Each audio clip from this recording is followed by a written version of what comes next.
কেমন আছো সবাই? আশা করি সবাই ভালো আছো। এই ঠান্ডাতে সবাই সুস্থ আছো, এটাই কামনা করি আমি। আসলে অনেক দিন বাদে একটা ভিডিও আবার আনছি। কাজের চাপে সময় হচ্ছে না সিনেমা দেখার, কি করে মানে আর কি সাজেশন দিই বলো। তবু যেগুলো সিনেমা দেখেছিলাম তার মধ্যে থেকেই কিছু সিনেমা সাজেস্ট করছি আর কি। তো বেশি কথা না বাড়িয়ে আজকের যেটা নিয়ে ভিডিও বানিয়েছি সেটা হচ্ছে সিরিয়াল কিলিং বেস কিছু সিনেমা, যেটা আমি দেখেছি এবং খুব ভালো লেগেছে। আমি ভাবলাম তোমাদের কাছে শেয়ার করি, তো তাই জন্য জাস্ট ভিডিওটা বানাচ্ছি। তো চলো ভিডিওটা শুরু করা যাক। শহরে একটার পর একটা পুলিশ প্রথম কিডন্যাপ হচ্ছে, তারপর তার মৃতদেহ পাওয়া যাচ্ছে কোনো লোকালিটি এরিয়ায়, এবং তার দেহ থেকে হৃৎপিণ্ড আর চোখ কেউ উপড়ে নিয়েছে।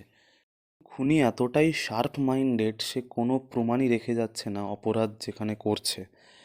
তো সে কি লাস্ট পর্যন্ত ধরা পড়বে কি না সেটা জানতে হলে তো দেখতেই হবে তোমাদের 2020-তে রিলিজ প্রাপ্ত এই আঞ্জাম পাতিরা। অসাধারণ প্লট, মানে কোনো লুপ হোল নেই সিনেমাটাতে, যত তারিফ করবো ততই কম।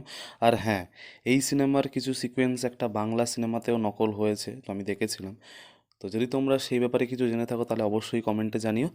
আর আমার আজকের লিস্টের নেক্সট সিনেমা 2018 সালে রিলিজপ্রাপ্ত তামিল সিনেমা রাতসাসান। এটা একটা অসাধারণ সিনেমা। এবার সিরিয়াল কিলারের টার্গেট, অনেকগুলো সিরিয়াল কিলার নেই এখানে। সিরিয়াল কিলারের টার্গেট অল্প বয়সী মেয়েদের, এবং নৃশংসতা তার এতটাই যে দেখলে বুক কেঁপে যায়। তো অসাধারণ একটা সিনেমা, বেশি কিছু বলবো না। যদি এখনও না দেখে থাকো তাহলে অবশ্যই একবার দেখো। শহরের বিভিন্ন জায়গা থেকে মহিলাদের আর্ধেক পোড়া মুন্ডহীন দেহ উদ্ধার হচ্ছে। এবার কিন্তু সিরিয়াল কিলার একজন নয়, সিরিয়াল কিলারের পুরো একটা গোটা গ্যাং আছে।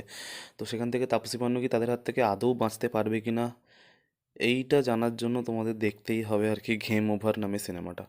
আমার লিস্টের আজকের নেক্সট সিনেমার নাম পর্থজিল, যেটা 2023 সালে রিলিজপ্রাপ্ত একটি তামিল সিনেমা। তামিল সিনেমা মানেই যে অসাধারণ কাজ, সেটা সবাই জানো তোমরা।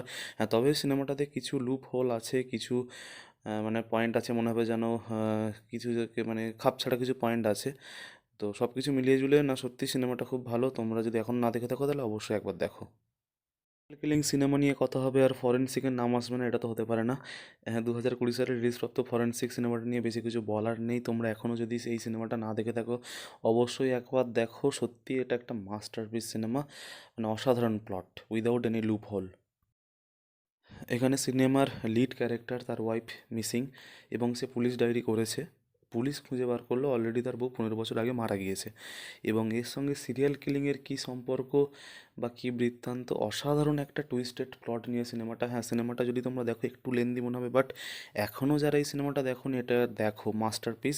সিনেমাটার নাম রঙ্গি তারঙ্গা, 2015 সালে রিলিজপ্রাপ্ত একটি কন্নড় সিনেমা। আর আজকের লিস্টের আমার শেষ সিনেমার নাম হলো চুপ, যেটা 2022 সালে রিলিজপ্রাপ্ত একটি হিন্দি সিনেমা, যেটার লিড ক্যারেক্টারে আছে আমার খুব পছন্দের একজন অ্যাক্টর দুলকার সালমান, যার অ্যাক্টিং নিয়ে তো আলাদা করে কিছু বলার নেই। এবং দুলকার সালমান একটা ছবি চুজ করেছে, তার মানে সিনেমাটাতে কিছু স্পেশাল অবশ্যই হবে। এই সিনেমা নিয়ে আর আলাদা করে কিছু বলবো না, যারা এখনও পর্যন্ত দেখোনি তো একবার প্লিজ দেখো। সাজেস্টেড সিনেমাগুলো কেমন ছিল জানাতে কিন্তু ভুলো না, কমেন্টে এসে একবার অবশ্যই জানিও যে কেমন লাগলো তোমাদের আমার সাজেশন দেওয়া সিনেমাগুলো। তো কি আর বলবো, চলো টাটা বাই বাই। দেখি আরও তাড়াতাড়ি কত ভিডিও আনতে পারি। তো চলো বাই।